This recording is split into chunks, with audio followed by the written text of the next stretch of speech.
Kolaghat কিশোরলাই park চালু হয়ে গেল তোমাদের সবার জন্য। তুমি আছো সারাক্ষণ আমার প্রাণে, স্বপ্ন ভরানো মান অভিমানে।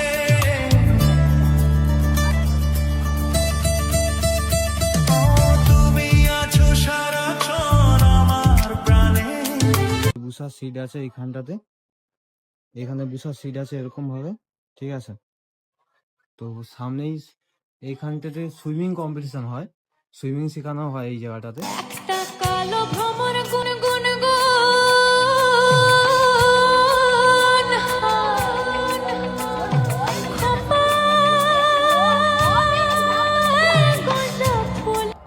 এই যে এইখানটাতে ফাউন্টেন আছে, ঠিক আছে। ফাউন্টেনটা এখন বন্ধ আছে, পার্কটা খুললেই ফাউন্টেনটা চালু হয়ে যাবে, ঠিক আছে। এখানেই ফাউন্টেনটা আছে। অনেকের ভিডিওতে তোমরা ফাউন্টেনটা দেখেছো, যে এখন আমি ফাউন্টেনটা দেখাতে পারছি না, ফাউন্টেনটা বন্ধ আছে।